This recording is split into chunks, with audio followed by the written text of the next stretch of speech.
Hallo, ich wollte ein kleines Update posten. Seit dem letzten Video ist es jetzt eine Woche her. Ich habe jetzt also die Gummis 2 Wochen drin. Also jetzt hier nicht mehr die blauen, sondern die grauen, die ich letzte Woche gekriegt habe. Und wir kommen langsam immer mal ein bisschen raus hier auf der Seite, wo mehr Platz ist zwischen Zähnen. Ich schiebe sie da wieder rein, mit dem Fingernagel. Ich merke sie eigentlich gar nicht mehr. Fühlt sich an, wie als ob was zwischen den Zähnen steckt. Weil Zähne sind jetzt nicht mehr empfindlich oder so, wie das am Anfang der Fall war. So die ersten 3 Tage war es ja ziemlich schlimm. Aber jetzt ist es einfach nur, als ob was zwischen den Zähnen steckt, was ja auch der Fall ist. Ich habe das Gefühl, dass die Zähne halt sich ein bisschen bewegt haben, so nach vorne. Aber sonst, ich gucke immer, ob alle noch da sind, weil das soll ich nämlich. Und ich hoffe, dass keiner rausfällt, weil die Kieferorthopäden hier, die kapieren nicht so ganz, wie das alles gedacht ist. Und die machen irgendwie die Gummis nur 2 Tage vor der Zahnspange rein. Und ja, ob ich die dazu bewegen könnte, mir da neue Gummis reinzumachen. Also, falls einer rausfällt, könnte ich ihn mir auch selber reinmachen. Habe ich geguckt, eine Anleitung gefunden im Internet. Aber wenn einer verschwunden geht, dann habe ich ein Problem. Also, ich passe drauf auf und hoffe, dass ich keinen verliere bis in einer Woche. Also, morgen in einer Woche kriege ich dann hoffentlich doch tatsächlich die Agaschiene eingebaut. Und dann dürfte zwischen meinen Zähnen genug Platz geschaffen sein. Und seit einer Woche habe ich die Aufbauten unten auf meinen Zähnen. Da sitzen auf den Metall-Inlays, die ich da habe. Da auch. Auf dem 7er und auf dem 6er. Und die ersten Tage war das schon ziemlich gewöhnungsbedürftig im Essen. Also ich hatte das Gefühl, ich weiß überhaupt nicht, wie ich jetzt essen soll. Mein Kiefer musste sich da ganz neu dran gewöhnen, an eine neue Kauposition. Und ja, aber inzwischen geht es ganz gut. Aber es ist natürlich nicht so toll wie eine richtige Zahnoberfläche. Sowas wie Gurke oder Melone, irgendwas, was in kleine Stücken zerfällt, wenn man es kaut. Das ist danach schwierig, in noch kleinere Stücke zu kriegen. Das ist ein bisschen nervig. Aber so andere Sachen, das geht eigentlich gut. Also ich kann auch Fleisch kauen wieder und ja, ich gucke halt, dass es möglichst stückig ist. Das ist mir dann Kleinreibe oder sowas. Ja, aber was tut man nicht alles für ein langfristiges Ziel? Ich merke auf jeden Fall, dass es meinem Kiefer gut tut. Also mein Unterkiefer kommt nach vorne, weil er das jetzt kann.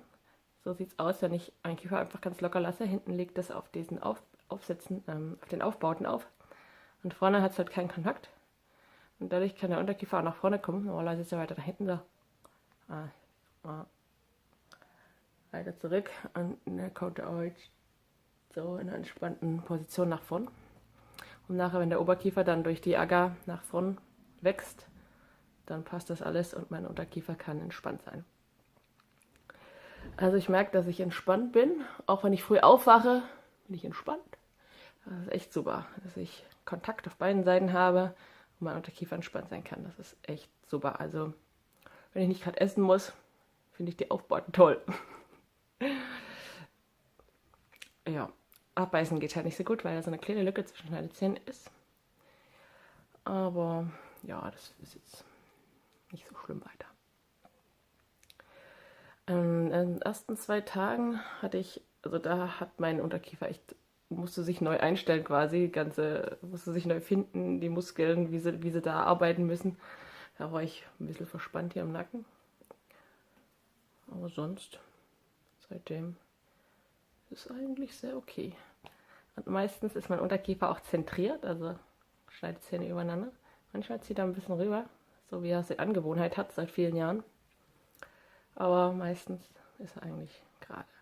Was ein bisschen stört ist, dass die Aufbauten so nach innen gehen, weil meine Zähne auch so nach innen stehen und meine Zunge ein bisschen weniger Platz hat dadurch.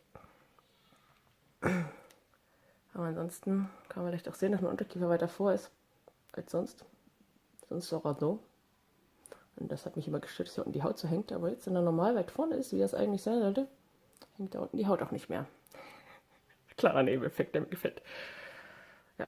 Etwas, was ich noch bemerkt habe, ist durch die Aufbauten und dass mein Unterkiefer nach vorne kommen kann, ist meine Körperhaltung. Also ich merke, dass ich aufrechter werde. Ich habe mein Leben lang immer einen Rundrücken gehabt. So. Und beim Essen sowieso, weil sonst findet mein Kiefer ja nicht seinen Gegenpart. Und jetzt, wenn mein Unterkiefer nach vorne kommt, merke ich, wie es mich aufrecht zieht. Ich habe ja jahrelang versucht, aufrecht und eine gerade Körperhaltung zu kriegen, hat nicht funktioniert, bis ich irgendwann drauf gekommen bin, dass das Problem eingebaut ist quasi, dass ich gar nichts gegen machen kann, wegen meinem Unterkiefer und Oberkiefer halt, weil das alles nicht so richtig hinhaut. Aber jetzt, Unterkiefer kommt nach vorn, Körper wird gerade. Very simple. Also es beeindruckt mich echt, wie es funktioniert.